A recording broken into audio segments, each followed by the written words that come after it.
Bon, on va parler de Jim Carrey un peu. Alrighty then.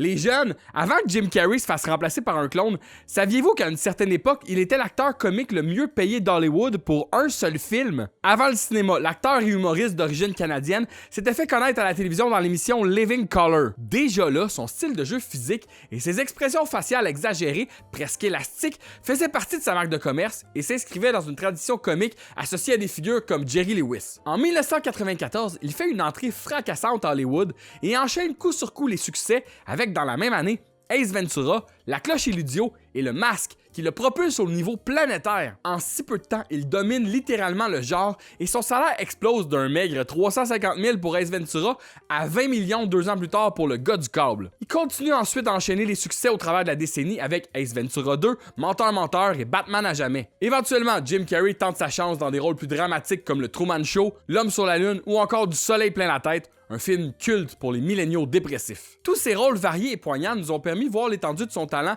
au-delà des grimaces et ils font de lui aujourd'hui un des acteurs les plus marquants de notre époque, jusqu'à ce que l'Internet pense qu'il est mort.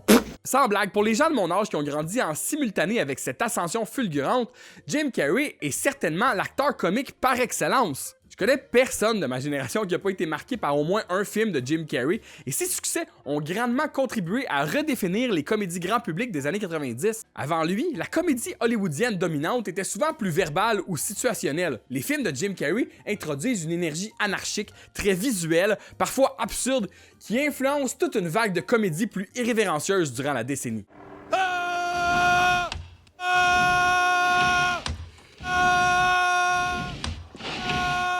Culturellement, son impact est donc majeur et indiscutable, et cet enchaînement de personnages marquants en 94 pousse évidemment les studios à vouloir des suites le plus rapidement possible. Encore à ses débuts dans le milieu, Jim Carrey accepte donc en 1995 de reprendre son rôle d'Ace Ventura afin d'explorer davantage l'univers du personnage. Par contre, par la suite, il refusera systématiquement toute offre de sequel, affirmant que l'intérêt des producteurs pour ceux-ci est généralement plus financier que créatif. Une position qu'il maintiendra pendant une bonne partie de sa carrière, jusqu'à ce qu'il ne la maintienne plus.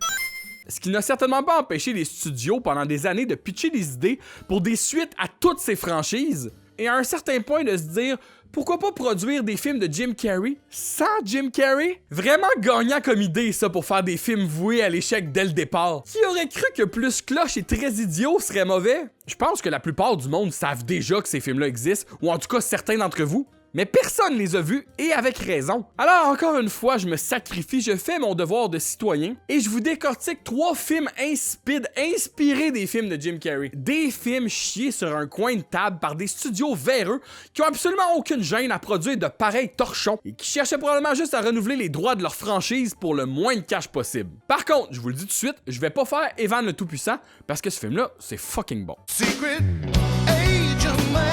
Ace Ventura, Pet Détective est le film qui a véritablement lancé la carrière hollywoodienne de Jim Carrey. Sorti en février 1994, le film est réalisé par Tom Shadyac et repose presque entièrement sur la performance physique et exubérante de Carrey.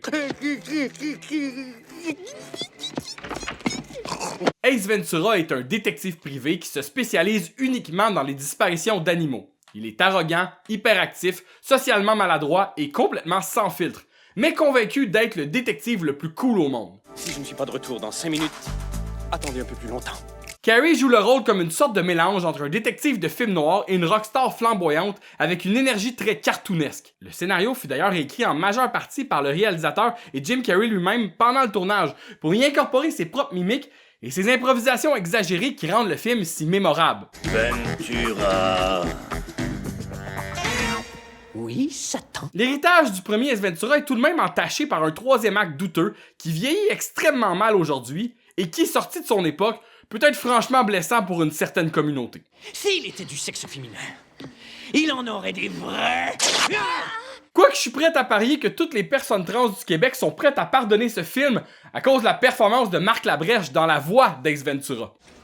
Excusez-moi. Est-ce que je pourrais vous péter quelques questions? Avec un budget de 15 millions, le film rapporte plus de 100 millions au box-office mondial et propulse Jim Carrey au rang de vedette instantanée. Comme je disais tantôt, question d'explorer encore plus le personnage, Carrey accepte de jouer dans une suite rapide l'année suivante. Ace Ventura, l'appel de la nature, envoie notre détective en Afrique dans un scénario plus large, presque parodique des films d'aventure exotiques, mais qui reste surtout un prétexte pour enchaîner des gags.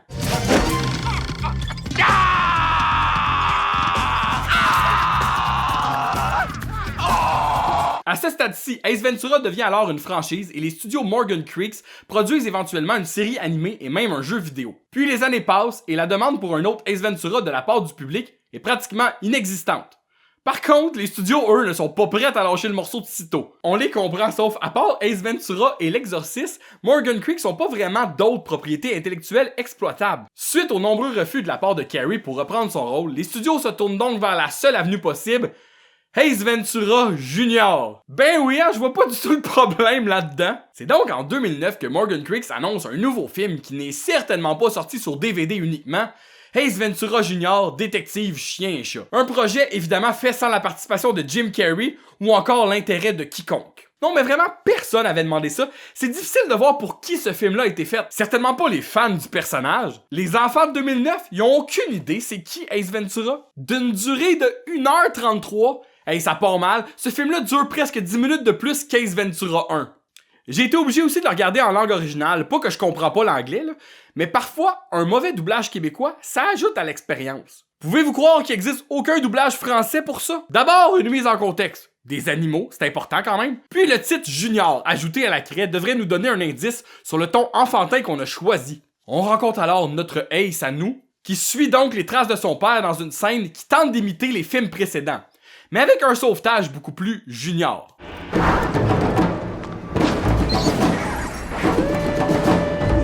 C'est-tu supposé être le fils de Jim Carrey, ça? On dirait plus le fils de Jack Black. Je trouve l'interprétation du jeune comédien très court d'école. Genre, je peux pas voir autre chose qu'un kid de 8 ans qui imite piètrement Jim Carrey devant ses amis. C'est pas très assumé non plus, ça se passe principalement dans ses sourcils et son énergie est à la traîne un peu. On rencontre ensuite la mère d'Ace Jr. qui travaille au zoo et qui le chicane devant tout le monde parce qu'il se met dans des drôles de situations avec les animaux. Puis pourquoi ça la préoccupe autant? I'm serious, Ace. You're always serious, Mom. Do you know why? Because you're not gonna lose me like you lost Dad. Ah, exposure après 3 minutes, on aime ça, c'est droit au but. You are not, I repeat, not responsible for every stray animal in every corner of this planet. Ace Jr. est un jeune garçon plutôt confus qui ressent en lui une force qui le pousse à vouloir protéger tous les animaux vivants sur Terre. C'est fort la génétique. Vous remarquerez ici le montage de feu qui coupe immédiatement aux mains des dresseurs d'animaux qui se les passent entre eux. Je suis même pas sûr que c'est des mains d'enfants, ça. Now you're late for school. Pourquoi le zoo est aussi rempli un matin d'école? Avant de quitter, AJ, comme sa mère l'appelle, remarque une nouvelle attraction du zoo et court vers elle dans un voice-over convaincant. What's going on over here? The Chinese government has loaned us Pong Ping and Ting Tang, the world's most famous pandas. Pong, Ping et Ting Tang? Je suis pas mal sûr que c'est raciste, ça. Ace promet à sa mère de se calmer le pain avec les animaux et surtout, il lui promet d'être normal. Honnêtement, on l'a pas vu interagir avec beaucoup de monde encore, mais à venir jusqu'à date, je trouve que Ace Ventura Jr. est assez normal comme kid. Surtout en comparaison avec son père qui, dans les 5 premières minutes de son film, semblait déjà être un hostie détraqué mental. AJ est assez soft. Rendu à l'école, malgré la meilleure volonté du monde, tous ses camarades de classe ont perdu leur animal de compagnie. Our skunk's been missing 2 weeks. My friend Bethany can't find her chinchilla. It's an animal napping epidemic. Même son petit kick a perdu un poisson. My incredibly rare emerald green koi fish vanished right out of the aquarium. Et quand l'école se fait voler sa propre mascotte, Ace Ventura Jr. est sur l'enquête. Même s'il sait même pas encore c'est quoi un pet détective. Ooh, what are you? Some kind of pet finder guy? Just give me 4 days. What do you gotta lose? You got 72 hours. 72 hours. It's like 2 weeks. En tout cas, chose certaine, c'est pas une bolle. Contre la volonté de sa mère, AJ se lance à la recherche de tous les animaux perdus de son école avec son acolyte chien. S'ensuit un montage des techniques tout de même ingénieuses de Junior pour retrouver les animaux de ses camarades, mais avec très peu de résultats concluants. This is the busiest intersection in town, Alex. Thousands of people will see this. Recognize your Mimsy? No. Number 3, hop to the right. Uh-oh. Number 1 just went number 2. Comme je disais, le niveau d'humour a définitivement changé de registre. On est plus dans la comédie familiale poche, avec des effets sonores off-cam et des répliques bon enfant sur un ton sarcastique. Autant le film original allait loin dans le style irrévérencieux et la performance physique de Carrey, ici on a vraiment baissé le niveau d'énergie et d'effort à moins 1000. À un moment donné, Ace Ventura Jr. et son chien pètent sur une moufette pour la maîtriser, et même dans l'humour de toilette, le résultat est décevant. Now That's offensive. Le film et le comédien manquent cruellement de rythme. Les réactions sont souvent très étirées, et il y a même des scènes où le jeune fait juste parler avec le chien pendant 2 minutes. That's not true. I treat every one of my missing pets exactly the same. Here we are, Ox. Sorry, old friend. Now's not the time to tell Laura how I feel. I am not scared to talk to her. Oh, you think so, huh? Yeah, well, watch and learn, puppy chow. We'll find her pet, and then I'll find time to express how I really feel. Me semble qu'il s'est enfargé un peu ici. And then I'll find time to express how I really feel. Évidemment, sa mère découvre qu'il fait enquête, et malgré tout ça, elle ne se sent pas prête à lui révéler des informations sur son père. Même si ça commence à presser, là. Pendant ce temps, au zoo, le panda chinois se fait enlever son petit par un malfaiteur et on arrive à voir toute la terreur dans les yeux de la comédienne dans le costume.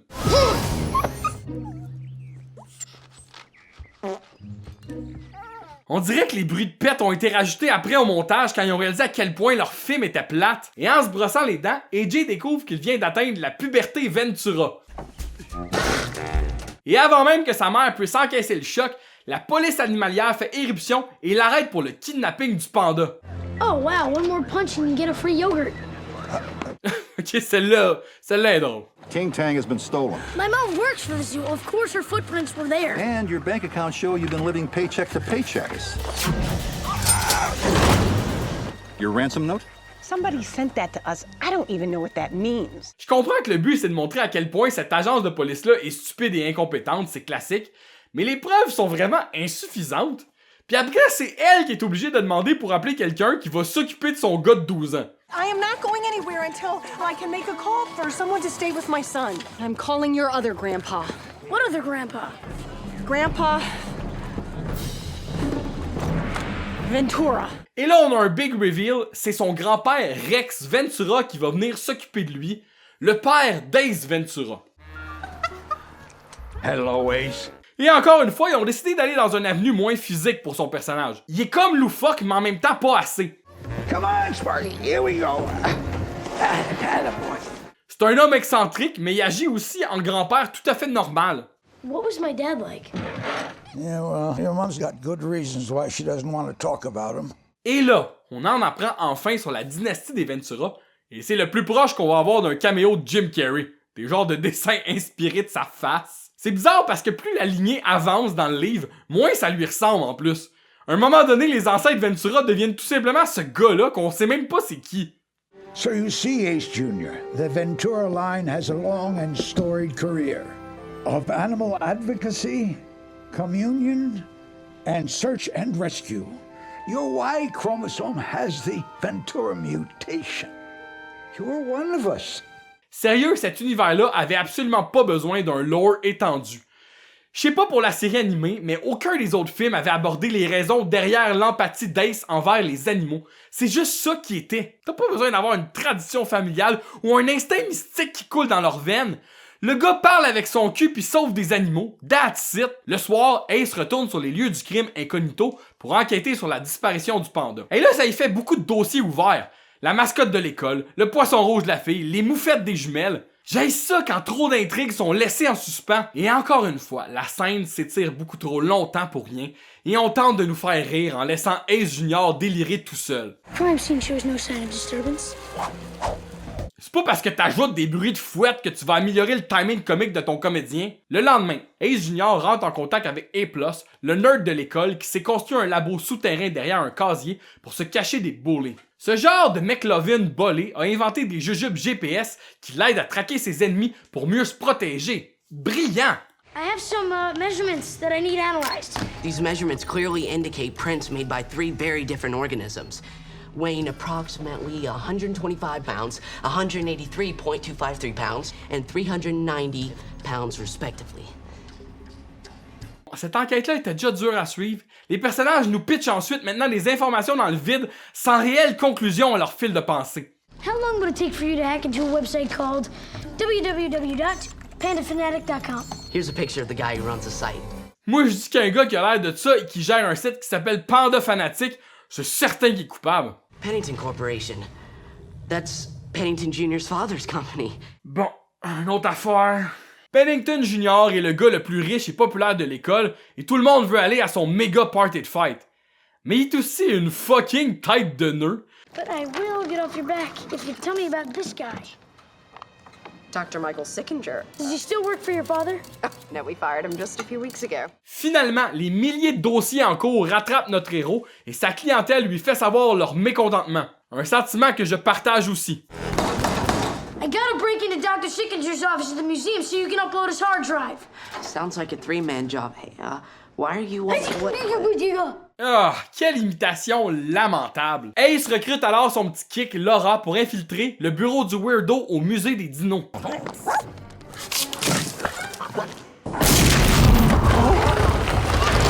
Pendant que Laura copie les données, Ace fait diversion en se sauvant de la sécurité et on a droit à des moments fort loufoques pour un public de 6 à 8 ans.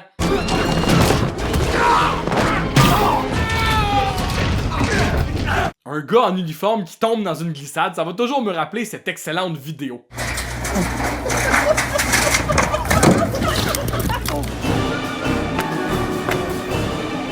C'est pas Meet Me, le son du Roadrunner? Do you really? C'est un vrai produit, ça? C'était-tu à mode en 2009? Les Heelys ont été inventés en 99, blablabla, très populaires chez les pré-ados. Ah, vers 2009, les ventes commencent à chuter, notamment à cause de préoccupations liées à la sécurité, avec de nombreuses blessures recensées. Le produit ayant même été classé parmi les 10 pires jouets de 2006. Bon ben, rip les Heelys. Alors Ace présente finalement ses preuves accumulées avec les traces de pas devant le juge à l'audience de caution pour sa mère. Ace Ventura Darrow Hudge Jr. Esquire of the following law firms, 1 minute. Dewey Policeman Grab, Wiley Little and Weasel, Shake 'em Down and Hard, Cheap Ambulance and Chaser, I'm on the Take and Love It, Ben Dover and Grunt. Ok, cette joke-là était vraiment pas familiale. Hey, pour vrai, les jokes de pète, ça suffit, là. Drop it. Okay, I'm good. The only footprints the Ranger Blockhead found in the habitat besides my mom's shoe prints were panda prints. The average panda weighs 352 pounds with a body mass index of 21.34. But as you can see, these are 2.3 millimeter deep footprints that I just created by adding 75 pounds to my weight. Sa théorie fait du sens et sa technique pour la prouver est plutôt ingénieuse. Mais y avait-tu vraiment besoin d'amener le buisson aussi? You trespassed on a federal crime scene. Or you're just making all this up. It's an interesting theory. But this case involves an endangered species. Bail is set at $500,000. Mais la police animalière a absolument aucune autre preuve contre sa mère. C'est vraiment boiteux de l'envoyer en prison pour ça. Et je réalise que je m'emporte beaucoup pour un film qui s'appelle Ace Ventura Jr. I want you to know the truth about your dad.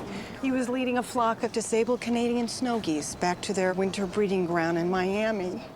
They said that he got disoriented, that he vanished from radar somewhere over the Bermuda Triangle. On tente ici de jouer avec nos sentiments, mais c'est des choses qui sont arrivées en dehors de l'histoire originale et on délègue des personnes qui ont jamais eu rapport avec les aventures d'Ace Ventura. Chris, es-tu correct le chien? Je pensais que le chien mort du grand-père était rendu avec eux.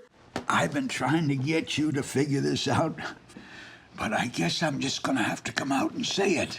Say what? You're a pet. Detective.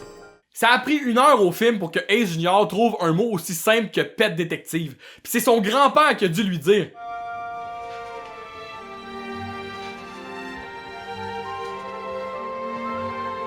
Imagine écrire de l'orchestration pour la trame sonore d'Ace Ventura Jr. Ok, là c'est la chanson quand il trouve sa chemise hawaïenne pis ses pants rayés. Avouez qu'on est tous déjà allés dans un party d'Halloween où il y a un hostie de fatigant qui est arrivé déguisé de même pis qui a fait chier le peuple toute la soirée avec ses imitations poches. Ventura Junior. Pet Detective. Ok, je comprends. Maintenant qu'il essaye plus d'être normal et qu'il assume qui il est, l'imitation de Jim Carrey devient sa personnalité 100% du temps. Mais il l'a quand même pas plus qu'au début du film. C'est encore mauvais, c'est juste pire en fait. Even Tiger Woods chased one from time to time. But the past is past. So you feel like solving that case? Ok, mais lequel là? Le lapin, la tortue ou le hamster? Parce qu'il a résolu absolument aucune affaire encore. I looked through Sickinger's hard drive. He's a biological researcher specializing in non-telegenic endangered organisms. He advocates for ugly animals. Nos 3 amis vont donc tenter de trouver Sickinger, le panda fanatique, qui serait en fait un défenseur des animaux laids. Ce qui aurait dû être leur seule piste depuis le début, là. Il y avait une demande de rançon puis un site web. Thanks for coming. Debbie says have a meowtastic day. Thanks for coming.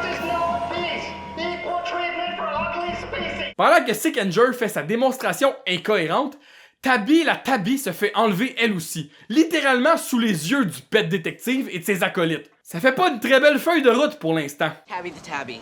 Kidnapped. Ting Tang. Well, you know what happened to him. Sickenger's organization is stealing famous animals! Ok, fait que là, les animaux qui se font enlever sont célèbres, mais pourquoi les animaux de l'école aussi? C'est pas plus logique de dire qu'ils volent les animaux cute pour sa cause des animaux laidrons? Cette histoire-là fait absolument aucun sens et je suis beaucoup trop investi. I didn't kidnap Ting Tang.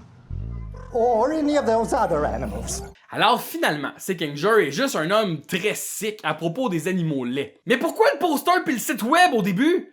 Puis pourquoi je m'en calisse pas dans le fond? Et c'est là que KJ semble avoir une illumination dans ses shorts. I think I just busted this case wide open. Our perpetrator is stealing famous animals, and there's none more famous than Calypso. Mais c'était pas juste ça sa théorie? Il soupçonne les ravisseurs de vouloir kidnapper un autre animal célèbre, Calypso le cheval, qui fera partie d'un spectacle de magie d'un genre de Chris Angel Langevin. Et évidemment, le cheval disparaît pour de vrai, encore une fois sous la supervision du seul pet détective au monde. Where's Calypso? I don't know, why don't you check your mother's house? No, he's just joking. It's not my horse. Mais Ace Junior a tout de même pris la peine de donner un jujube GPS au cheval avant qu'il se fasse enlever. Vous vous souvenez du jujube GPS au début? Brillant quand même! J'aime bien le gag subtil de la barrière qui marche pas pour Ace, et quand Chris Angel Langevin le prend, il se pète les côtes solides. Le GPS les guide ensuite à la maison du petit fendant. What is this, an award show? Where's Joan Rivers when you need her? Des jokes de Joan Rivers, toujours gagnant avec le public jeunesse, ça. Le niveau d'humour va vraiment dans tous les sens, je suis même pas sûr que l'acteur comprend ce qu'il dit. I haven't been treated this badly since I got sick in a country with socialized medicine. Monsieur Pennington présente son fils qui fait une entrée fracassante à bord d'un hélicoptère. Et même là, il reste le gars le moins cool de la place. I asked my father for the best party ever, and as you can see, what a Pennington wants, a Pennington gets. Et malgré la sécurité maximale, Laura et Ace réussissent à se pousser en douce pour trouver des indices. Dans une franchise où tout normalement repose sur la performance du personnage, j'ai toujours l'impression de perdre mon temps avec Ace Junior. L'intrigue pourrait se régler en 10 minutes si ces simagrées prenaient pas une éternité.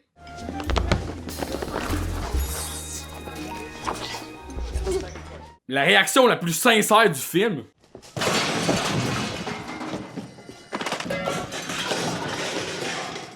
Why do you keep doing that? That's just how I roll, baby. C'est vrai, pourquoi il fait ça?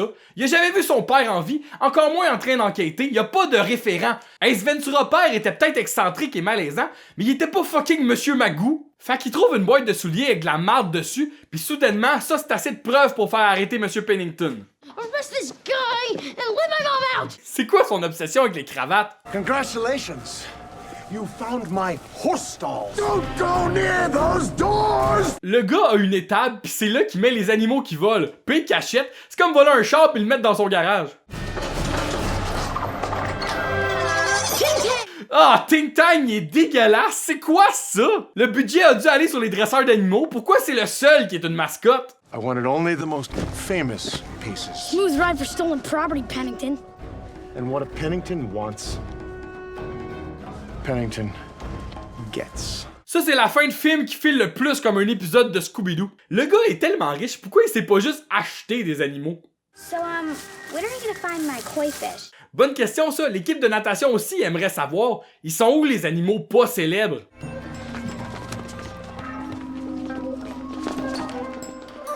Where's he going? Like father, like son! Son genre dans le salon sont encore moins bien cachés. The fish is about to disappear. Voir que le seul adulte présent pendant tout ça, c'est Professeur Leder. Hey, y a un fucking crocodile dans place. Bon, le grand-père arrive finalement, mais en background. Tout ça pour justifier que le chien était pas mort pendant tout ce temps-là. Alrighty then. Ah, c'était quoi ce voix-là? C'était-tu la vraie puberté qui venait de kick-in? Et c'est ainsi que se termine l'histoire inutile d'Ace Ventura Jr. Chance a fini parce que mon toupette Angèle commence à ressembler plus à Danzig que Jim Carrey. Honnêtement, si on prend ça à part pour ce que c'est, et qu'on oublie tout ce qu'on connaît à propos d'Ace Ventura, c'est pas un film catastrophique, là. Ça fait très film d'après-midi qui passe sur le Disney Channel, avec des gags douteux et exagérés, mais le fait que c'est un film d'Ace Ventura, produit par le studio qui possède la franchise, y a pas d'excuse. Des gens ont délibérément choisi de prendre cette avenue familiale et innocente qui dénature complètement le personnage et trahit la propriété intellectuelle. Le ton, le rythme, le style de réalisation, tout est différent et on retient rien de ce qui marchait dans les films précédents. Je sais que j'ai été un peu dur avec le comédien principal Josh Flitter, qui faisait probablement la même affaire qu'il a fait à son audition, pour un rôle qu'il aurait jamais dû avoir. Je pense aussi que le réalisateur devait être zéro investi dans le projet, puis il a donné absolument aucune direction de jeu. Il l'a juste laissé aller, souvent pour trop longtemps. Il devait même dormir pendant le tournage. Mais qui va le blâmer, hein? Ace Ventura Jr., c'est plate à mort. Et ça, y a personne de surpris. Quand on est con, on est con. Dumb and Dumber, ou La cloche et l'idiot au Québec, est un autre film de Jim Carrey sorti en 1994. Écrit et réalisé par les frères Farley, qui nous ont offert aussi de grands classiques comme Le Roi de la Quille ou encore Marier un je ne sais quoi, le film est plus dans la formule connue des comédies de duo d'épais comme Cheech and Chong, Wayne's World ou encore Bill et Ted. Inspiré par l'humour burlesque des Trois Stooges et Jerry Lewis, Jim Carrey et Jeff Daniels repoussent les limites de l'idiotie avec leurs personnages de Lord Christmas et Harry Dunn. Tu l'as, je me retire. Anti, je me retire. Tu l'as, je me retire. Nul lentille, nul la réattaque. T'as pas le droit de faire ça. J'ai le droit. Interdit. J'étampe. J'ai le droit. Double étampe, nul effacing. Interdit. Triple étampe, nul effacing. Non, non, c'est interdit. Ça, double étampe. Ses deux meilleurs amis, extrêmement limités, se retrouvent mêlés à une magouille dangereuse sans vraiment le savoir. Le style irrévérencieux est typique des comédies des années 90, au même titre qu'Ace Ventura. Et je dirais même une coche au-dessus en termes d'humour niaiseux.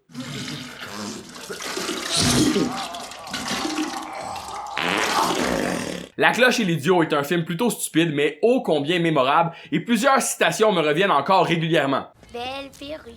Mis à part la performance exubérante de Jim Carrey, le jeu comique et physique de Jeff Daniels fut également une révélation pour plusieurs, parce qu'il était surtout connu pour ses rôles dramatiques. Tu sais, Lloyd, juste comme je croyais que tu ne pouvais pas être plus niais et stupide, tu fais un truc comme ça. Et tu te rachètes et ça magnifiquement!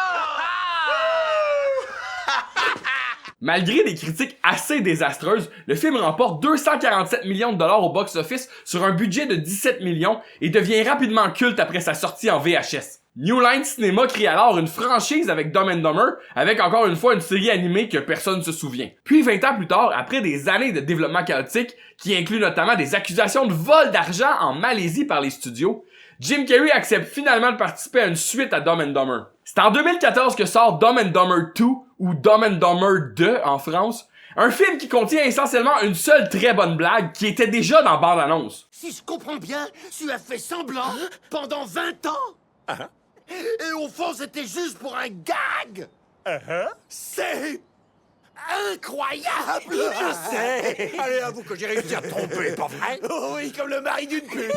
Le reste est assez oubliable parce que c'est rarement bon des suites après 20 ans. Considère-toi averti, Mike Myers. Mais il reste tout de même un élément de cette franchise qu'on n'a pas abordé, et c'est le fameux plus cloche et très idiot. Et oui, idiot avec un Z. En effet, New Line Cinema, qui possède la franchise ainsi que celle du masque, décide en 2003 de sortir un prequel, Dumb and Dumbered When Harry Met Lloyd. Et imaginez-vous donc que ce film est sorti au cinéma, sans la participation de Jim Carrey et Jeff Daniels ainsi que celle des frères Farley, mais le film avait tout de même leur bénédiction, et à un certain point, les gars de South Park étaient même rattachés au projet. Vous devinerez que si j'en parle aujourd'hui, c'est pas Trey Parker puis Matt Stone qui ont écrit ça. Je me souviens qu'à l'époque, l'annonce passait beaucoup sur le canal Indigo, et même à 12 ans, je trouvais que ça avait l'air mauvais. Mais qui dit Canal Indigo, dit probablement doublage québécois. Par contre, ça n'a pas été facile de trouver le bon doublage parce que c'est en français de France sur toutes les plateformes et même sur les sites les plus louches. J'ai fini par trouver une copie DVD dans un lot sur eBay et j'ai pu commander juste celle-là. Donc, merci à la personne qui m'a envoyé par la poste le DVD de Plus cloche et très idiot. Cette vidéo-là est pour toi. D'entrée de jeu, l'idée d'un prequel sur la jeunesse de Lloyd et Harry n'est pas une si mauvaise idée. Le premier, La cloche et l'idiot, donne aucune explication sur l'origine de leur amitié et encore moins ce qui rend ces gars-là aussi idiots. Voyons voir maintenant si l'idée arrive à être exploitée à sa juste valeur. Bon, le film ouvre sur un plan vagin, ça promet. Je pensais pas qu'on remonterait aussi loin, là, mais on est à la naissance de Harry et il ne semble pas vouloir sortir tout de suite. Qu'est-ce que ça dit ça sur son personnage? Rien pantoute. Ok, amène-toi, sale petit trouillard. C'est qui m'a mordu? Ensuite, on skip déjà 8 ans plus tard, ce qui fait que je comprends pas vraiment le but de la scène de l'accouchement, à part faire la joke du plan vaginal. À 8 ans, Harry est un enfant bien particulier qui appelle la police pour sauver son ami imaginaire tombé dans un puits. Nous ne pouvons pas venir tout le temps pour essayer de sortir de l'embarras ton ami imaginaire. Merci de l'avoir sauvé la peau. Tu viens, Capitaine Rob? Mais voyons, nous n'avons sauvé personne. Ok, mais d'abord, la version enfant de Harry est juste complètement psycho. Et puis un autre 10 ans plus tard, et Harry cherche toujours son ami Capitaine Rob. Où es-tu, Capitaine Rob? Pour l'instant, je suis surtout inquiet pour lui, là. Ça sera pas facile, la vie, là. Maman, je dois vraiment aller à l'école normale? Oui, chérie. Mais tu es une professeure excellente. Merci, Poussin. Me semble qu'il est un peu tard pour arrêter l'école à la maison à 18 ans. Sa mère aurait dû remarquer bien avant que c'était un enfant spécial. Elle aurait eu besoin de ressources, là. N'oublie surtout pas, Harry, il y a un ami qui t'attend quelque part. Et cet ami-là, c'est Monsieur Cookball en chef, Lord Christmas, qui a un père latino apparemment, et ce sera jamais expliqué. Voilà, t'es beau comme un cœur. C'est vrai? Ouais, c'est chouette. C'est le fun de voir sa coupe de cheveux iconique prendre vie, mais j'aurais aimé voir la même chose pour les cheveux de Harry. Des genres de cheveux gris-chou blonds à moitié aplatis. Le père de Lloyd est le concierge de l'école, et les deux semblent habiter directement dans l'école. Ce qui permet à Lloyd d'utiliser le matériel scolaire pour faire des trucs que juste lui pense à faire. Alright, stop. Collaborate and listen. I sit back with my brand new invention. Quick and nimble. I go crazy up tempo. I'm on a... Bon, on va parler du casting un peu. On s'entend que remplacer Jim Carrey et Jeff Daniels, c'est un défi impossible. Mais étonnamment, je trouve qu'ici, le choix des acteurs est plutôt réussi. Surtout pour Eric Christian Olsen dans le rôle de Lloyd, qui réussit à faire du Jim Carrey sans tomber dans l'imitation cheap. Ensuite, on a Derek Richardson qui nous livre un Harry tout aussi naïf et lent. La différence de stupidité entre les deux idiots est bien reprise ici. Lloyd est épais, mais avec beaucoup de confiance. Il est bien souvent le leader du duo, même si ses idées sont fondamentalement connes et sa logique complètement absente. T'es un garçon parfait. Faut que j'attrape mon bus. Je t'aime, papa. Lloyd, t'es déjà dans l'école. La logique. Harry, lui, est un idiot à sa plus simple expression, c'est-à-dire simple d'esprit, justement. Plutôt mou et malhabile, ses gaffes sont souvent dues à un manque d'attention ou de jugement. T'es un beau petit chien. Et alors que Harry se sauve d'un chien agressif, le destin crée une rencontre qui changera l'histoire, en plus d'apporter la touche finale au look essentiel d'un de nos personnages.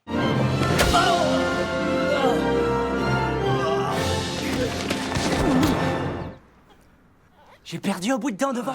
Jusqu'à là, je suis plutôt enthousiaste. J'imagine quand tu fais un prequel sur Dumb and Dumber, une des premières scènes que t'écris, c'est quand Lloyd chipe sa dent. On vient de me mordre le front, regarde. Oh non! Il fallait la garder pour la fée des dents. Ça, c'est stupide. Tu comprends, c'est ma maman, la fée des dents. Ta maman, il a fait des dents? Ouais. Ouah, ça c'est trop cool. Ouais, à mon avis, elle vole quand je suis endormi la nuit. Ouais. Avec des films comme ça, à un moment donné, ton cerveau te parle pis te dit « Hey man, c'est ben débile ce que t'écoutes, je suis en train de perdre des cellules juste avec cette scène-là. » Lloyd Christmas. Oh, je suis là à me vanter que ma mère et la fée des dents étaient le fils du Père Noël. Non. Ah si. Et c'est ainsi que débute une longue et étrange amitié qui ne volera jamais beaucoup plus haut que ce jeu de tag infini. Déjà, Lloyd prend Harry sous son aile pour lui apprendre la hiérarchie sociale au secondaire. Mais ses perceptions sont complètement fausses, donc on devine que ce sera pas évident pour le pauvre Harry de s'intégrer normalement. Ce sont des meneuses de claques. Elles sont dangereuses. Ne leur laisse pas de parler. Faut pas qu'elles m'adressent la parole? Non. Pourquoi? Bah, en plus des oreillons et autres maladies, elles sont pas dans le groupe des cools comme moi et dont tu veux faire partie, tu comprends? Non. On a le rôle du bully classique qui va à ce gars-là, comme d'habitude, et Harry devient immédiatement une de ses victimes, parce que, regardez-le, c'est évident. Et est-ce que mon camarade Harry peut venir? Ouais, bien sûr. Salut Harry. Alors t'as redoublé 2 fois comme Lloyd? Non, on m'a fait redoubler 3 fois. Qui, ta mère? Elle était dure, mais juste. Ah, c'est pour ça qu'il est rendu à 18 ans pis qu'il a pas fini le secondaire. J'imagine qu'après avoir doublé 3 fois l'école à la maison, sa mère a dû dire « Bon, je pense qu'il est temps qu'on essaye autre chose, là. » Le directeur d'école est joué par la légende canadienne Eugene Levy, celui qui faisait le père dans American Pie. Et étonnamment, il a joué aussi dans tous les autres American Pie cheap qui sont sortis directement sur DVD sans aucun des acteurs originaux. Moi, j'ai vu ces films-là et c'est vraiment de l'humour bas de gamme, mais Eugene Levy est toujours grandiose et il est souvent la meilleure partie de ces comédies poches de mauvais goût. Il y a quelque chose dans son jeu facial et ses moves de gros sourcils. J'ai l'impression que cette fois encore, l'année sera chaude en cuisine. Le directeur entretient une relation secrète avec la fille de la cantine et en plus, il vole du cash à l'école pour s'acheter un condo à Hawaï. De simples bagatelles. Cette fois, c'est bien plus gros. C'est un vrai coup de maître. L'État offre une subvention de 100 000 $ au nom de Moffitt à toutes les écoles, ayant une classe spéciale destinée aux étudiants sous-doués. On voit bien le pattern aussi, un peu comme dans le premier film, nos deux crétins vont se retrouver dans une magouille criminelle malgré eux. Reste à voir si ce film saura se réinventer tout au long du récit. Le problème, tu vois, c'est où va-t-on trouver des adolescents qui pourraient passer pour des gamins spéciaux.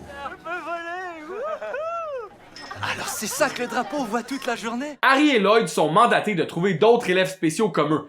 Mais ça risque d'être ardu parce que eux sont vraiment d'une catégorie à part. Et que vous avez l'honneur d'être choisi par le principal de l'école. C'est qui le principal de l'école? Le principal. Wow.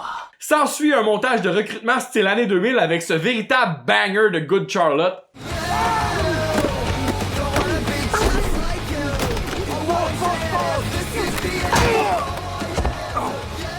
Il s'en remettra dans un mois ou deux. À date, je pense j'aime ça. Dans leur classe, il y a Toby le skater cool qui lui veut amener sa blonde, Carl le joueur de football au traumatisme crânien, l'étudiante étrangère. À quoi tu joues là? C'est une étudiante étrangère, vieux, elle comprend sûrement pas notre langue. Ching chang chong chong chong ching ching chong ching. Ça, c'est bizarrement moins raciste que les pandas dans Ace Ventura Junior. Et on a aussi Shia LaBeouf parce que de toutes les weirdos qu'il aurait pu trouver, lui, c'est sûrement le pire. Wow! Un maître, mi-cheval, mi-garçon! Wow! Ça, c'est tout à fait ce qu'on voulait trouver! Il est super spécial! J'aime bien leur dynamique ensemble, ils ont un peu une vibe Step Brother avant le temps. Est-ce que je peux être au-dessus? Seulement si je peux être en bas. Génial! Ouais! L'avion rentre, mon gars! Vous êtes les pionniers de l'école secondaire de Providence, la première classe spéciale sous-douée. Et pour commémorer cette occasion, nous allons prendre une photo de classe. Eh bien, n'as-tu pas une fausse leçon à enseigner? J'ai mis une personne en intérim. Est-ce que j'ai été coquine? Bon pompon cucu. Bon pompon cucu. Bon pompon cucu. Les cancres se dirigent vers leur classe spécialement désignée, c'est-à-dire la chette du concierge. Et c'est Lloyd, le prof par intérim, quand la cuisinière est occupée. Ayez un peu de patience, ça va me prendre du temps pour apprendre vos noms. Toi, Harry. Le concierge papa finit par tomber sur leur classe pas claire, mais il est tellement content que son fils soit considéré spéciaux qu'il décide de prendre congé sur le champ. Et on dirait que par le fait même, il donne congé au gars. Je vais prendre un jour de congé. Venez. Ils profitent donc de leur après-midi libre pour aller se payer une slotch. Et là, le film commence un peu à nous faire perdre notre temps et celui du commis de dépanneur avec leur game de tag infini. Oh, tu l'es. Non, c'est toi. non c'est toi. Non, c'est Tu toi. l'es. Arrêtez-vous! Qui dit slotch dit cerveau gelé, évidemment, mais je m'attendais certainement pas à une scène de gel de cerveau aussi réaliste visuellement. Continue, Harry, vas-y, vieux. Bois. Vite, Harry, vite.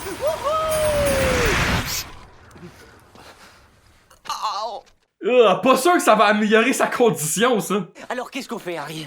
Oui, on fait quoi, là, dans votre film, parce qu'il se passe rien pour l'instant. Sa dent cassée, es-tu dessinée? On dirait qu'ils ont mis un genre de bout de carton par-dessus. Bon, tout le monde sait que celle de Jim Carrey est bien vraie. Il s'était cassé la dent quand il était enfant, et pour améliorer son look de dummy dans le film, il a tout simplement enlevé l'implant. Mais je peux pas croire que ça c'est le meilleur moyen qu'ils ont trouvé pour créer une fausse cassure. Surtout après avoir vu le genre d'effets visuels qu'ils sont capables de nous donner. Salut les gars! Tes boîtes à lèvres où je viens, Jessica. Interaction de l'année, ça? De nouvelles photos de toi pour le coffre. Dis-moi, qu'est-ce que tu mets à l'intérieur? J'enregistre absolument tout ce qui peut se passer dans ce bureau. À quoi ça sert de garder toutes les preuves de leurs crimes à part les faire arrêter éventuellement? Pour des élèves spéciaux, ça prend un autobus spécial. Excuse-moi, tu n'es pas dans la classe spéciale. Je crois bien qu'il y a un truc qui sent mauvais là-dessous, et je doute que ce soit le spécial du jour. Jessica, l'aspirante journaliste, sent bien que toute cette histoire-là pue la magouille. Elle tente de les suivre à leur sortie scolaire, mais Margie, la chauffeuse, réussit à la semer.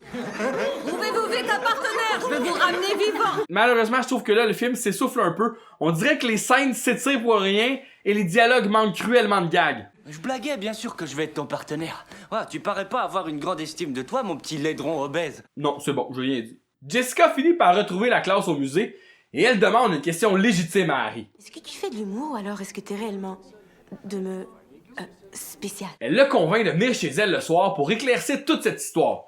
Mais pour lui, tout ça est très confus. Et c'est certainement pas Lloyd qui va l'aider. Ah ouais, mon vieux, tu vas y avoir droit. Le droit à quoi?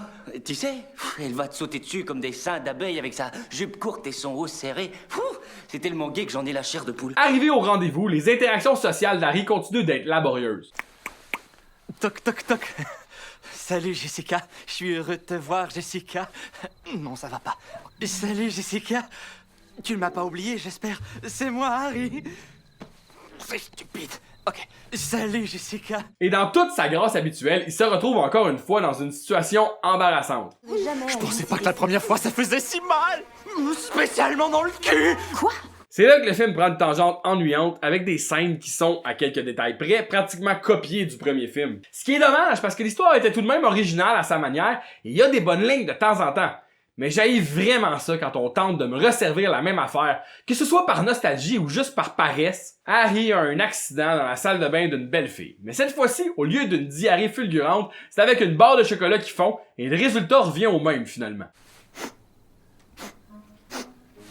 On dirait que ça me dégoûte encore plus que la vraie marde du premier film. Lloyd, mais qu'est-ce que tu fais ici? Je suis passé voir comment t'allais. J'ai réalisé que la voix québécoise de Lloyd, c'est la voix de Gimpy dans la clique, et j'arriverai pas à entendre autre chose pour le reste du film. T'es un confrère, moi je suis un surdoué. Surdoué et confrères sont des ennemis mortels, comme les juifs et les arabes, Jedi et Seth, et bien sûr, les spaghettis et le lait. T'as des yeux magnifiques, Jess. T'as des yeux magnifiques, Jess. Oh tiens! Bah, d'où est-ce que tu viens comme ça? D'où est-ce que tu viens comme ça? Pareil que tu veux que je te gratte le crâne. Je parie que tu veux que je te gratte le crâne. Non, pourquoi? Ne gueule pas après moi, t'as de la chance de pas te prendre une volée. Ne gueule pas après moi comme ça, t'as de la chance de ne pas prendre une volée. Oh, je me souviens de toi. Ils m'ont marqué ces petits tétons tout poilus. Pourquoi il se souviendrait des tétons d'un chien errant? Je sens ton fétide parfum de chienne en chaleur d'ici. Harry? Qu'est-ce que tu regardes, face de guenon? Jessica, qui est ce garçon? Oui, question légitime, Bob Saget. Pourquoi te parle-t-il de cette façon-là? Il est spécial. Oh. Je me souviens pas jusqu'à quel point dans le premier La Cloche et l'Idiot, les gens trouvaient qu'Harry et Lloyd étaient spéciaux plus que juste stupides. Mais ici, il y a pas de doute, c'est même le point central. Je me demande quel diagnostic on leur donnerait aujourd'hui. C'est pas rien que des TDA non plus, là. Eh bien, je vois que tu aimes mes miches. Ça ouais, j'adore les femmes qui sont bien enrobées. Tu pourrais entrer dans le bureau du principal? Le bureau du principal? Ouais, ce serait du gâteau. Oh, Lloyd, c'est génial! Cette fois, je le tiens, mon article! Quand Jessica apprend que Lloyd a les clés de toute l'école, elle crée alors une tension entre nos deux amis qui était nécessaire à ce stade-ci de l'histoire. Oh mon Dieu. Et puis je m'en vais. Il a chié dans toute la pièce. Il y a de la merde partout! Bordel! Il y a même de la merde sur les fenêtres! Oh mon Dieu! Je comprends sa réaction, mais ça doit clairement sentir le chocolat brûlé. Ma maison est pleine de merde! Il y a de la chiasse dans toute la pièce! Similaire à l'autre film, Lloyd s'imagine un scénario sexy avec plusieurs filles dont Jessica, la mère d'Harry et la fille aux 3 seins dans Total Recall. Pourquoi soudainement Lloyd a du désir sexuel quand il y a 15 minutes il disait des phrases comme ça? Et alors les filles, c'est pour les péter. Lloyd, est-ce que tu viens de péter? Peut-être bien. Il y a un truc qui pue, c'est sûr. C'est peut-être cette cassette de maxi-tube que je t'ai faite. Ou peut-être bien ce bouquet de fleurs. On dirait que Jessica est même un peu attendrie par Lloyd, mais j'imagine que c'est normal parce que jusqu'à date, Harry a vraiment pas shiné au niveau du charisme. Mais ultimement, Jessica est là pour le gros trousseau de clés. Oh, je vois que t'as commencé sans moi. Qu'est-ce que tu fais? Toi, qu'est-ce que tu fais? Faisons-le vite et sortons d'ici.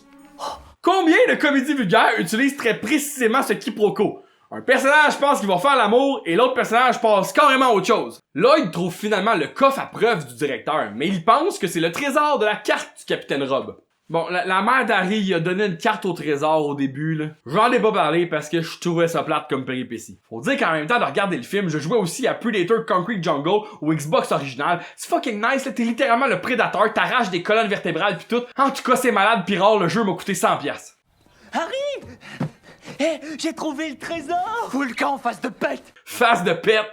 Malgré l'offrande, la rupture reste définitive et on a droit à un montage sur leur amitié. On voit quelques moments du film, mais en général, c'est des scènes inédites et je trouve qu'ils ont fait beaucoup de choses ensemble en à peine quelques jours. Harry! J'ai une surprise pour toi! T'as sorti l'ours polaire hors de son milieu naturel, t'es malade! Ouais. Là, tu dépasses les bornes!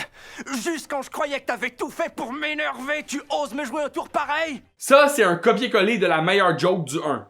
Dégage-moi cet ours-là et monte-les vite dans ma chambre! Ok, mon Dieu! Apparemment qu'ils doivent faire une parade, mais j'ai aucune idée s'ils en ont même déjà parlé. Oh, regardez, Louis a une bonne idée. George Washington. Les idiots se mettent donc à l'œuvre et créent un char allégorique de George Washington qui est, ma foi, très réussi. Pendant ce temps, le directeur donne une entrevue à Jessica dans son char et ça se passe pas très bien. L'an dernier, Toby a eu A+ en anglais et Louis un A en sciences physiques. Que font-ils dans ce nouveau cours pour jeunes sous-doués? Voilà une très mauvaise question. Elle est pédante et bien trop longue. Le principal sort avec Jessica Matthews. Guidés par une mauvaise intuition, ils suivent le directeur qui kidnappe Jessica. Mais ils sont facilement distraits par de la crème en glace. C'est normal que le film veut aller quelque part avec son récit, mais là j'ai vraiment peu d'intérêt à ce stade-là, et les bons gags sont de plus en plus rares. Ça aide pas non plus que chaque scène importante est entrecoupée de niaiseries qui s'étirent. On coupe même dans des scènes pour montrer des trucs inutiles. Harry? Lloyd? Ouais. Vous êtes dans un bel état? On a mangé en chemin, c'était super. Jessica comprend que les crétins ont le coffre finalement et elle compte sur eux pour dévoiler le poteau rose. C'est pas gagné d'avance. Je n'ai le temps de vous le dire qu'une fois. Il faut Bon sang, qu'elle est belle. Regardez-moi ses dents. Elle pourrait croquer n'importe quoi. Ouais, ça c'est sûr. Il faut sortir ce qu'il y a dans ce coffre et mettre ces informations à la disposition. Je me demande à quoi pense Lloyd. Il y a plein de photos. Il y a plein de dossiers, de documents. C'est vraiment dingue. Oh. Peu importe ce qu'il aurait trouvé dans le coffre, ces gars-là auraient été contents. Journal du principal du 23 septembre. Test de son. C'est le principal Collins. Ça paraît logique, j'ai trouvé le coffre au trésor dans son bureau. L'argent de la subvention Moffitt. Même en écoutant les confessions du directeur, Harry et Lloyd allument toujours pas que c'est pas un trésor. À la parade, nos deux tapons ont tous scrappé le travail de leurs camarades de classe pour faire un char qui fait du sens juste pour eux. Le principal est un bien meilleur américain que Washington le sera jamais. Ces papiers mettent en évidence une longue série de fraudes et de gros détournements de fonds par le principal Collins aidé de Madame Heller. Et oui, les gars, la chef de la cantine. Oh mon Dieu, j'en crois pas mes oreilles. C'est dingue. Aucun clic ni chuintement. Cette fille parle un anglais parfait, hein? Oh Lloyd, t'es un prof du tonnerre. Quand j'ai vu qu'elle avait plus d'accent, je pensais qu'elle allait dire qu'elle était une genre d'agent double ou de quoi de même. Finalement, les agents doubles, c'est ceux qui sont supposés remettre le chèque au directeur. Donc, il se serait fait arrêter de toute façon. Oh, inspecteur, il s'attend sûrement à avoir un Moffitt un peu... spécial. Ne vous en faites pas pour ça, j'ai suivi des cours de théâtre à l'école de police. J'ai l'honneur de vous présenter Richard Moffitt, autrefois étudiant sous-doué et désormais industriel notoire. Oh, ne serait-ce pas ce que je crois que c'est? Votre petit cadeau pour l'école? C'est moi qui l'ai fait. C'est vrai qu'il est bon pour jouer quelqu'un de spécial. Il y avait des bons profs de théâtre à l'école de police. Pour nous acheter ce condo à Waikiki. Oh, comment après leur avoir volé tant? De simples bagatelles. Mais pourquoi on a grand besoin de ce chèque? Reviens pour ça! C'est pas du vrai. Là, lui, il a plus besoin de jouer le lourdeau. Bon, Jessica va enfin pouvoir écrire son article, même si elle a pas tant contribué à l'enquête. Cette expérience m'a dégoûté des femmes pour la vie, par contre. La scène finale est à peu près comme dans l'original, évidemment, sauf qu'au lieu d'être très idiots, ils sont aussi très mêlés. N'oublie pas, les filles, c'est pour les gays. Et puis on refait un gag de caca pour couronner le tout. Harry! Tu sais pas comment finir ton film? Frappe un gars avec ton char. Charlie? Oh mon Dieu! Encore toi? C'est sûr, c'est toujours gagnant de faire crier des vulgarités à Bob Saget. Mais tu es couvert de chiasse! Ma voiture est couverte de merde! Ok. Mon capot est couvert de caca! Qu'est-ce qui lui prend, ce gars? Je sais pas, c'est le père de Jessica. Je crois qu'il est resté au stade anal. C'est pas vrai! C'est dégueulasse! Tu as raison. T'as chié partout! Et le film finit sur le plan vagin qui se referme. Chapeau bas! Ça fait toujours très naturel de traduire même les bloopers au générique. Madame D, vous avez de délicieuses miches. T'as mis ton salami sur les miches de ma mère! C'est toi qui l'es, et interdit de... C'est de sa faute. Et défense de... Oh merde. C'est la faute de Brian. Sinon, sur le DVD, il y avait une option pour écouter la version longue du film. J'ai osé cliquer dessus pour voir, et c'est juste le même film, mais au ralenti. Bravo, c'est qui l'idiot maintenant? Que dire de plus cloche et très idiot? Je dirais jamais qu'un film de même c'est bon pour vrai, ça serait insultant pour le cinéma. Le ton humoristique est beaucoup trop inégal, et les bouts mauvais sont vraiment abrutissants, c'est certain. T'as vu, elle est sexy sa tenue de sport. La dernière fois que j'ai mis ce genre de short, les autres m'ont frappé. Maintenant, il y a tout de même de solides one-liners, et à plusieurs reprises, le casting est superbe. Avec des légendes comme Louise Guzman, Sherry O'Terry, et bien sûr Eugene Levy et Bob Saget. C'est en fait assez habituel d'avoir ce genre de caméo comique dans des films de ce niveau-là. Je pense que les comédies, c'est pas le cinéma le plus payant d'Hollywood. Faut travailler. En bout de ligne, le film devient assez plate et redondant rapidement, et les gags repris du premier film, c'est poche pis ça fait aucun sens. Mais écouteriez-vous un gars qui aime aussi le film Les Frères Solomon? Le Masque est un autre film avec Jim Carrey qui est sorti, vous devinerez jamais, en 1994 également. Hey, les gens qui allaient au cinéma devaient rien comprendre, ils étaient comme on est-tu envahis? À quel point ce gars-là est partout? Un peu comme Pierre-Luc Funk aujourd'hui. Le masque est inspiré du comic book du même nom créé par Mark Richardson en 1991 et qui est à la base beaucoup plus sombre et violent. Le film, en revanche, est un véhicule parfait pour Carrie pour lui permettre de montrer d'autres facettes de son jeu.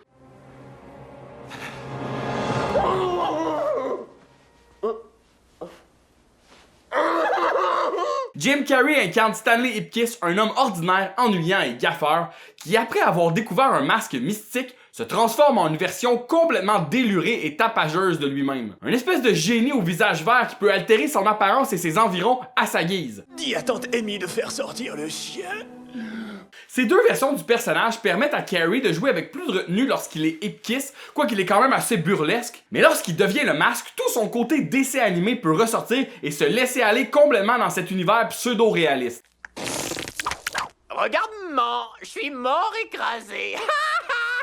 Et le film est aussi visuellement spectaculaire, avec son look granuleux style comic book et ses effets visuels délirants qui ont valu au film une nomination aux Oscars cette année-là. C'est certainement pas le plus drôle de Jim Carrey, mais dans le genre weird BD, on tombe dans la même table un peu que Roger Rabbit. C'est juste un film le fun. Et je suis pas tout seul à trouver ça parce que le film rapporte 352 millions sur un budget de 23, en plus de provoquer un comeback pour la musique swing.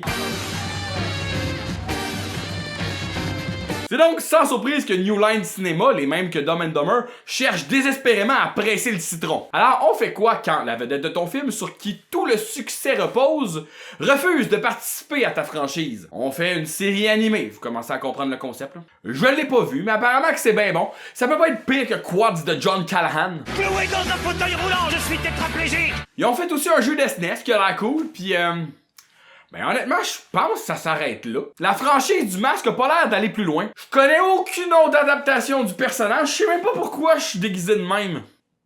Ça va être dur à partir, ça. Toujours sur le principe qu'un studio qui veut poursuivre une franchise sans son acteur principal doit vraiment trouver une idée solide pour surpasser l'original, ou du moins un bon concept pour égaliser les films précédents. Alors, qu'est-ce que le studio nous a proposé pour une suite au masque? Le Fils du masque. Ben mais câlisse. En 2005, New Line Cinema produit le film Le Fils du masque avec le truand de Malibu Jamie Kennedy et réalisé par Lawrence Gutterman qui nous a offert également Chien et Chat. Ça promet! Quoi dire de plus à part que tous ces éléments sont du véritable poison à box-office? Regardez-moi cette horreur, même le DVD est vert vomi. Je sais pas pourquoi je fais ça. Pour être certain qu'on se souvienne que c'est supposé être un film de super-héros, on retourne donc à Edge City avec son look comic book. Et on a droit à un seul caméo du film original, le psychologue stoïque qui tripe sur les masques, et on nous le présente comme si c'était le comeback du siècle. Et voilà qui nous amène à la dernière salle de notre visite guidée. C'est ma préférée. La salle de la mythologie scandinave. Pourquoi un psy fait des visites de musée? Voici Thor, le dieu du tonnerre avec son puissant marteau. Je vous l'avais dit, c'est un film de super-héros. Mais l'affreux là, qui c'est? Je vous présente Loki, le dieu scandinave de la malice. Voyons, Loki, c'est quoi cette affaire-là qui sort de tes pants? Bon, moi je m'en souvenais plus, mais une phrase pitchée au hasard dans le premier film est reprise ici comme prémisse principale pour la suite. Le masque est une création de Loki et il est de retour sur Terre pour le reprendre. Je comprends qu'il y avait du fantastique dans le premier, mais on est obligé d'inclure des dieux? C'était juste une théorie en plus que le psy avançait. De tous les dieux scandinaves, Loki était le seul à pouvoir se transformer, à changer de forme. Et il pouvait même se changer en femme. En femme? Bah c'est affreux, faut protéger vos enfants de ce fou à voile et à vapeur, pas vrai? Oh shit, je pensais pas qu'on pouvait être encore moins woke qu'Ace Ventura 1. Alan Cumming se révèle en tant que Loki, un bon 10 ans avant l'entrée officielle du personnage dans le MCU. Si Loki peut se changer en n'importe quoi, pourquoi il a choisi de se transformer en Kiss? Enfin, je le tiens. Mais c'est un faux! Oui, mais c'est un excellent faux. Pas très futé, le dieu de la malice. Mais que faites-vous là? Bon, ça y est, ça part. Je vous préviens, le Fils du masque est assez chargé en effets visuels dégueulasses.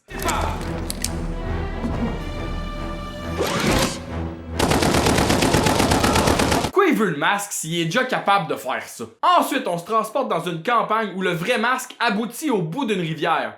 Vous souvenez-vous, à la fin du masque 1, Stanley Ipkiss lance le masque en bas d'un pont, mais son chien Milo tente de le rattraper. Alors pour continuer dans cette suite logique, c'est un autre chien qu'il découvre par hasard au bout de la rivière. Et puis on rencontre Tim puis sa blonde en visite chez un couple d'amis. On dit qu'il est très éveillé pour son âge. Ce serait sûrement un génie. Tim, le personnage joué par Jamie Kennedy, est un véritable dummy. Quand il se fait demander s'il veut des enfants, il sombre dans un rêve éveillé où sa blonde accouche d'une tonne de bébés reptiles.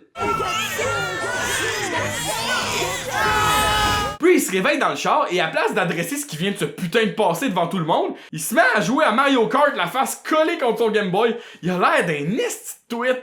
Tu m'as fait tellement honte, Tim. Si on a un bébé, tu vas pouvoir jouer à tes petits jeux vidéo avec lui. Pour vrai, il est détestable. Pour continuer de donner un genre BD à leur film, la maison de Tim et Tanya est aussi colorée que celle des Simpsons. Et c'est leur chien Otis qui a trouvé le masque dans la rivière. Je dis pas que je refuse d'avoir un bébé. Seulement, je ne veux pas avoir un bébé tout de suite. Mais pourquoi? Parce que...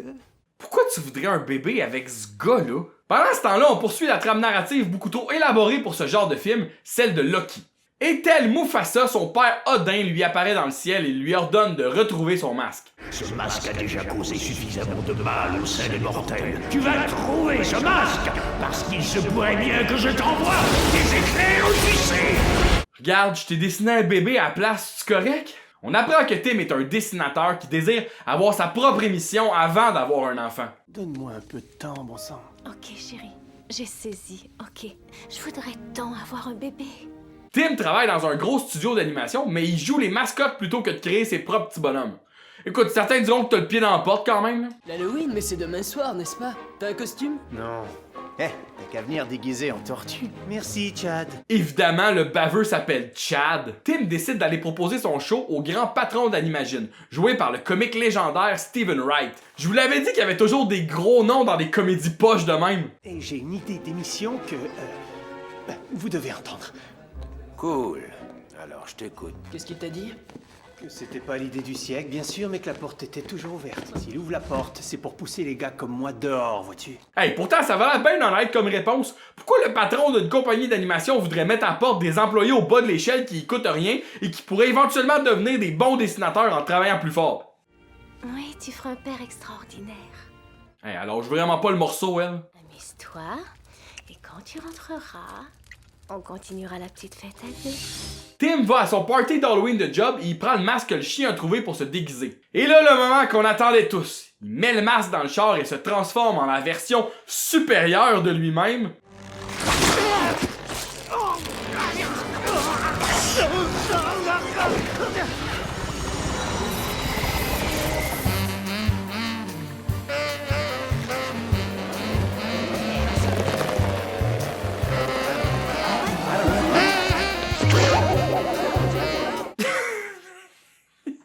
Aïe aïe! Quoi? Tout le monde adore l'Halloween. Voir que c'est ça le design qu'ils ont choisi pour quand ils portent le masque? Il a l'air tout sauf cool, on dirait qu'il est super constipé. Je comprends qu'en tant que dessinateur, sa version du masque est encore plus cartoon que celle de Jim Carrey, mais lui, il a tellement pas de charisme que ses singeries font juste le rendre psychopathe. Vaut mieux vous couvrir, mademoiselle, vous pourriez attraper un rhume de poitrine. Ok, je tiens à vous avertir la gang. J'en ai vu des mauvais films dans ma vie. J'en ai vu des scènes à chier avec des gags de merde pis de l'horrible CGI. Pis j'en ai vu des bouts malaisants où des personnages chantent des chansons exécrables. Mais si on prend tous ces éléments-là combinés, je pense qu'il y a rien qui bat la scène du party d'Halloween dans Le Fils du Masque. You're just too good to be true. I can't take my eyes off of you. Pour faire lever le party, Chad va chanter du Frankie Valli, mais vous devinerez que le masque va s'en mêler assez rapidement.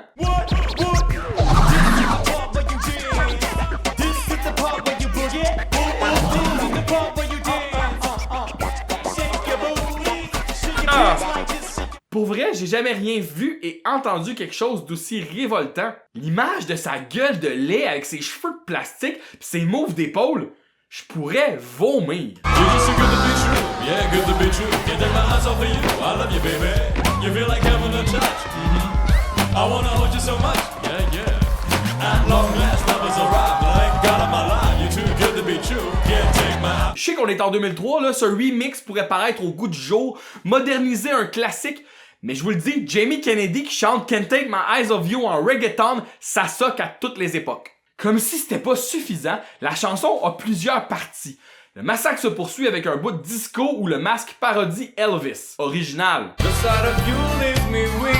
There are no words left to speak. So if you feel like I feel, please let me know that it's real. Si on nommait le choix répugnant des arrangements, je pense que n'importe quel autre acteur pourrait rendre cette performance-là un peu plus passable. I love you, baby. Don't bring it down, I pray. You're just too good to be true. Can't take my eyes off you. Oh, You feel like heaven stop, to touch you. pitié, When I ça hold you suffit. so much. Can't take my eyes off you. Too good to be. I love you. Hands in the air. If it's fine, alright. I need you, baby. Don't care. Pour ceux que ça intéresse, ils ont sorti la soundtrack du Fils du Masque et cette chanson-là est disponible aujourd'hui sur Spotify. Vous pouvez donc immédiatement aller l'écouter et ensuite pousser très très loin des Q-tips dans vos oreilles.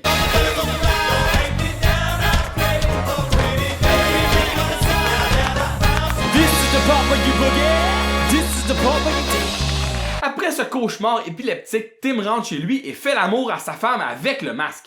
Et oui, hein? Vous savez où ça s'en va? Qui fourre avec le masque accouche d'un enfant wack. Après les frasques de Tim au party, son boss lui donne une promotion pour franchiser cette hostie d'affaires-là. Là. Mon amour, j'ai une nouvelle extraordinaire. Ah oui? Et j'en ai une aussi. Sa blonde, elle aussi, elle a une bonne nouvelle. En même pas 24 heures, toi, chose. Pourquoi la caméra tourne autant? C'est insupportable. Je me suis sentie très bizarre aujourd'hui et tu ne devineras jamais. Qu'est-ce que je devinerai jamais? Dis-moi quoi? Ok, je crois que je pourrais bien être... enceinte. Et Tanya porte maintenant l'enfant du démon. S'ensuit un montage de la grossesse unhinged de Tanya et des échecs professionnels de Tim, parce que sans le masque, il est juste un gros loser. Regarde, c'est notre bébé.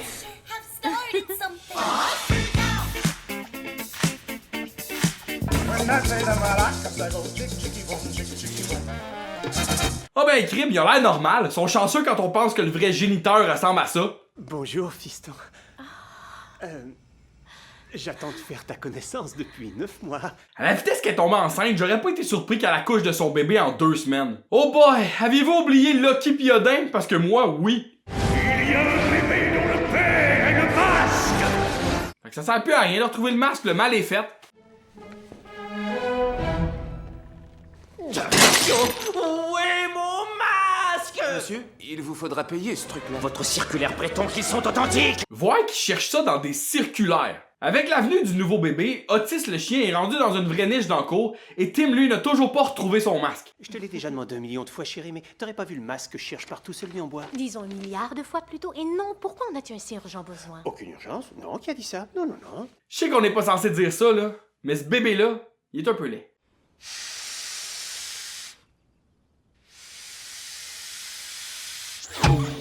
Oh, encore plus ici, se confirmer, c'est un suppôt de Satan, même le chien le sait. Dans une scène visuellement contrariante, Lucky l'abeille 3D se rend dans une aile de maternité pour trouver le bébé ballon. Hey, c'est mon otorino-laryngologiste. Audace croit tellement supérieur. Ouvre-toi les yeux, le vieux, y a plus personne qui te vénère de nos jours. Écoutez, madame, ça fera sûrement plus de mal à vous qu'à moi. Pourquoi fallait qu'elle pique pour se transformer en elle? Peut pas le faire n'importe quand, comme le masque? Inconsciemment, Tim tente de slasher son bébé aux yeux globuleux. Ce qui me semble être la chose à faire, parce que ça ira pas en s'améliorant cette affaire-là. Mais je me demandais, tu pourrais t'absenter du travail? On vient de m'appeler du bureau et on m'envoie à New York pour une semaine. Pas en congé de maternité, elle? Le réseau national a téléphoné, les patrons veulent voir ton homme vert d'ici la fin de la semaine, mais... Il a fait quoi pendant 9 mois sans le masque? Il a fait semblant d'avoir des bonnes idées? Je pensais qu'il avait du talent, Tim. Non, n'y comptez pas, voyons, je dois prendre soin de mon fils. Très bien, je ferai les dessins et je vais lui faxer cet après-midi. Au revoir. Est-ce que c'est du acting de bébé, ça? Comment vous allez tous les deux? On va très bien. Tout est super. 2 pipis dans le petit pot. C'est de même que je parle de mon chat avec ma blonde au téléphone. Papa.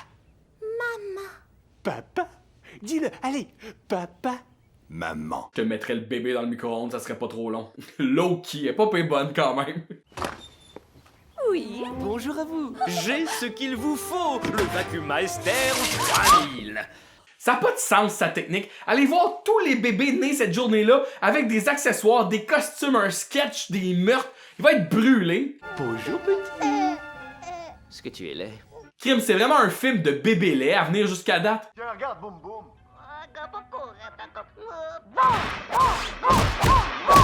Hey, on dirait qu'ils ont redoublé en québécois des pierres à feu juste pour un 5 secondes.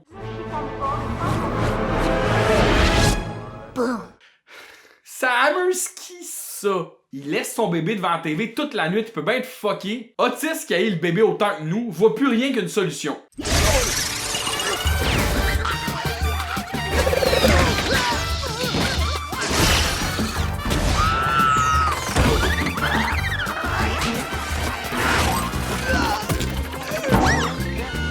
Sa transformation pourrait durer plus longtemps, je pense. Et comme pour faire écho au chien Milo qui aborde le masque dans le premier film, Otis devient lui aussi un chien cartoon, et son objectif est de manger le bébé, je pense. Pendant ce temps-là, Alvy, lui, rêve d'enfermer son père à l'asile. Vraiment un bon bébé, là. J'en sais rien. Ouais, je dois prendre soin de mon fils. Tu t'en occupes pas vraiment, essaye pas. Pis c'est là que la psychose CGI débute, mes amis. Le film devient un véritable cauchemar visuel et sonore qu'aucun être humain ne devrait endurer. Hello, my baby. Hello, my honey. Hello, my ragtime gal. Shotgun dans la tête, drette là. Send me a kiss, my wife. Baby, my heart's on fire. Ça fait rire qui, ça? Le monde qui envoyait la vidéo du bébé qui danse par courriel en 98? I can't stop this feeling. And tell me I'm your own. Il connaît ça, les dessins animés, Tim, il voit bien qu'il fait la grenouille des Looney Tunes. C'est certainement pas à cause que tu le laisses devant la TV toute la nuit, ça.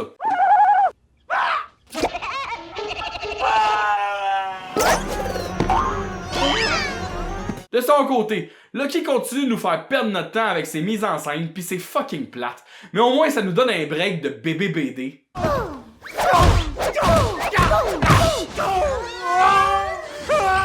Une fois les agressions du bébé Alvy devenues physiques, Otis le chien s'en mêle et c'est là le choc des titans.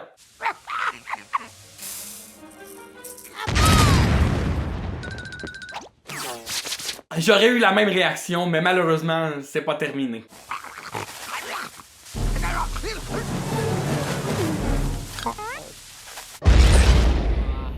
Imaginez que des comédiens ont dû faire des voix pour le chien et pour le bébé dans cette scène.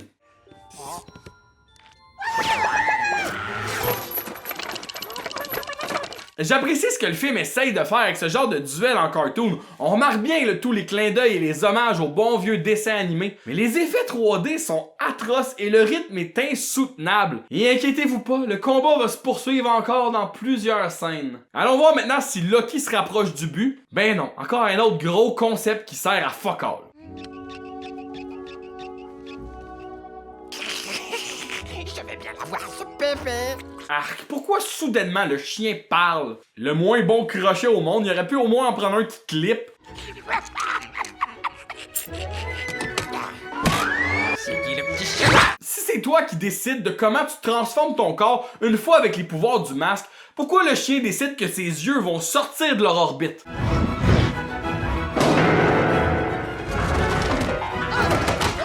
Hey, rendu là, c'est encore pire que d'halluciner la grenouille qui danse le vaudeville. J'appellerai l'hôpital psychiatrique moi-même.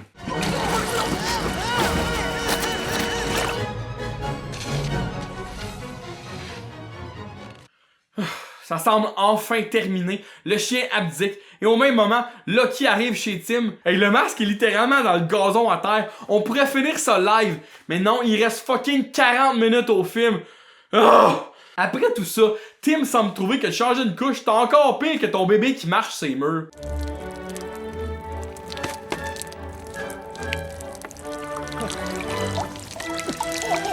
Je t'en prie! Tabarnak, qu'est-ce que j'écoute? Salut, je m'appelle Rod. Entrez, vite! Ok. Je te dis encore le bon, faut croire. Il remarque pas le piano au plafond, il me semble que c'est un pas pire indice que t'es en présence du masque. Ok, petit, je vais t'amener voir un pédiatre, ensuite je vais t'amener voir un exorciste. Évidemment, l'exorciste. Combien de fois cette joke-là a été parodiée avant 2003? Lucky allume finalement que le bébé qui vomit vert fluo, c'est le fils du masque et il les suit en char. Hey, attends! attendez! Pourquoi se donner le trouble des suivre subtilement quand il pourrait tout simplement tuer Tim puis get le bébé en 2 secondes? Genre de même, là. Mon bébé a comme père le masque, mon masque, alors où est-il? Comme père, le masque, mais... Oh, voilà qui explique pourquoi il pisse comme ça! Ben pas juste la pisse, me semble. Papa? Je t'ai prévenu! Cette fois, tu ne me laisses guère le choix! Là-haut, regarde, c'est Balder! Il fait exactement ce que tu as demandé, donc. Trouver le masque puis le bébé. Loki is a god in the sack. Pourquoi il a rajouté ça? C'est quoi le rapport en ce moment, là? Tu m'as défié, mon fils, pour la dernière fois. Le bébé comédien, il trippe pas trop, je pense. Je t'en prie, père, écoute-moi, tu tiens le bébé! Silence! Mais il veut quoi, Odin, au fond? Je suspends l'ensemble de tes pouvoirs divins.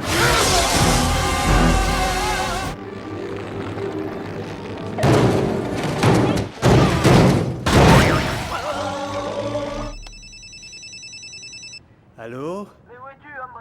Ta présentation commence à l'instant. Ah, ben oui, hein, ça semble être un bon moment, ça. Voici Tim Avery, le créateur du personnage, alors je vais le laisser vous en parler plus en détail. Tim?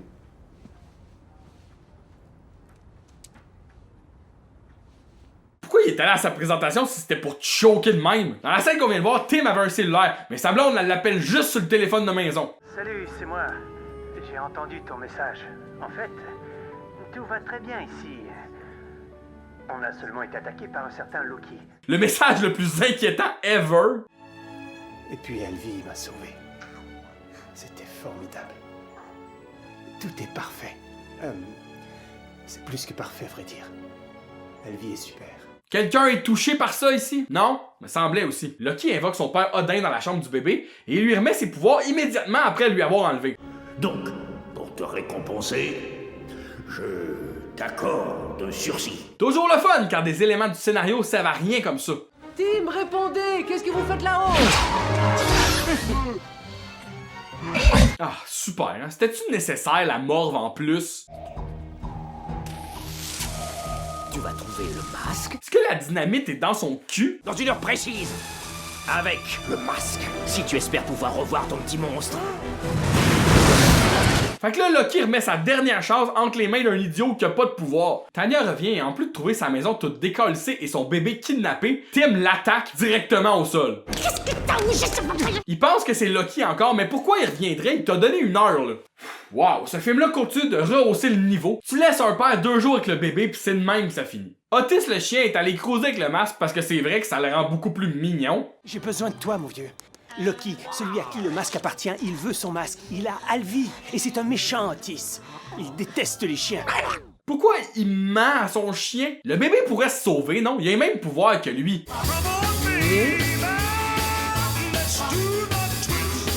Oreille droite. C'est amusant, non? Non, il y a littéralement rien d'amusant dans votre film. Quelle abomination infernale. Ils se méritent ces deux-là. Tim et Tanya devraient lui laisser le bébé et le masque et rester avec leur chien. Je peux pas, je m'y suis trop attaché. Et là, c'est le retour du pire personnage de toute la série à avoir porté le masque, Tim. Oh, quel séducteur. Ben voyons donc, comment on peut le trouver beau avec son menton de Lucky Luke pis ses dents immenses? C'est quoi l'affaire avec les dents justement? Pourquoi c'est devenu un trait de son personnage? Checkez le char!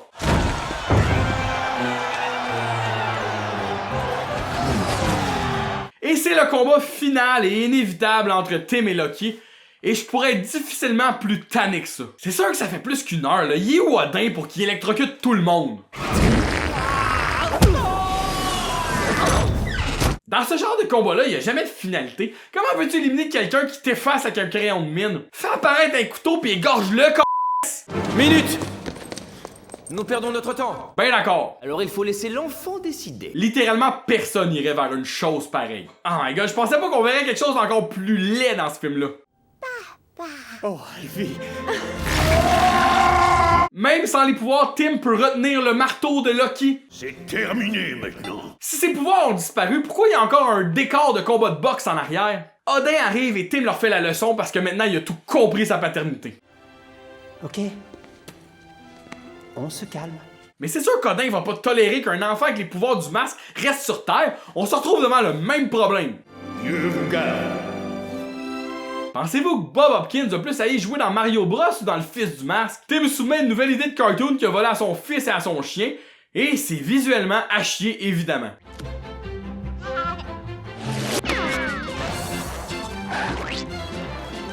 Oh wesh! Les pieds dans le popcorn! Pis pourquoi leurs orteils sont collés de même? Qu'est-ce que tu en penses, toi, double A? T'auras un petit frère ou une petite sœur? Tu es d'accord? Otis a sûrement eu des bébés chiens masques avec l'autre chienne aussi. Puis Alvy, plus tard, quand il va avoir des enfants, ils vont être démoniaques pis en 3D eux autres aussi? C'est une boucle infinie tout ça. Et c'est ainsi que se termine Le Fils du Masque. Merci, je l'ai tout haï. Bon, Le Fils du Masque, c'est une des pires affaires que j'ai vues dans ma vie. J'ai rien d'autre à ajouter au niveau critique. Par contre, je voudrais me garder le temps qui reste pour quelques faits intéressants sur le projet. Une suite au Masque fut envisagée immédiatement après la sortie de l'original, et même Nintendo Power a tenu un concours pour faire une apparition dans le film. Et lorsque Jim Carrey refusa de reprendre son rôle, on annula le concours et le gagnant a reçu 5 000 $ en plus d'une variété d'autres prix. En 2001, le film est officiellement annoncé avec Lawrence Gunnerman comme réalisateur, et il compare alors les différences entre son film et l'original avec celle entre Alien et Aliens. Le film rapporte environ 59 millions sur un budget de 110. Et c'est, selon Wikipédia, considéré comme un des pires films de tous les temps. Étonnamment, Kennedy était au départ beaucoup plus intéressé par le rôle de Loki pour son côté versatile, et aussi parce que Tim n'a pas beaucoup de temps d'écran dans la peau du masque. Pouvez-vous croire que ce gars-là voulait plus de scènes de même? Tout le monde adore l'Halloween. La première version du film durait environ 2 heures, et les studios trouvaient tout simplement cette version pas drôle. C'est donc 38 minutes du film qui ont été coupées, et le résultat est, selon Jamie Kennedy, et je cite, « un ADHD clusterfuck ». Dans une série de podcasts qui revient sur la production du film, Jamie Kennedy parle d'une version du Fils du Masque beaucoup plus nuancée et honnête. Qui sait, peut-être qu'un jour on va avoir droit à la version du réalisateur.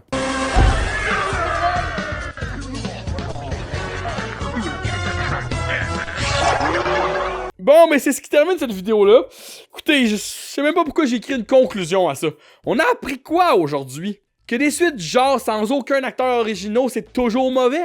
Tout le monde sait ça. Et il y en a plein d'autres dans ce genre-là. Mean Girls 2, Maman, je m'occupe des méchants, S. Darko, L'effet papillon 2. Souvent, je commence un projet de même en me disant quelle bonne idée de jumeler tous ces mauvais films dans une seule vidéo. Ça fait un super sujet. Mais là, après toutes les étapes de visionnement, recherche, écriture, tournage, montage, je me ramasse à passer au-dessus de 100 heures sur ces films-là et je me déteste un petit peu plus à chaque heure qui passe. Mais bon, j'espère tout de même que vous avez apprécié l'effort. Et si ça peut vous éviter de regarder au moins un seul de ces films, j'aurai le sentiment du devoir accompli. En attendant, abonnez-vous à la chaîne si vous voulez m'encourager dans cette torture cinématographique. Ok, bye. This is the part where you dance. This is the part where you boogie. This is the part where you dance. Ladies, shake your booty. Shake your pants like this, shake your pants. Shake it, shake it, shake it.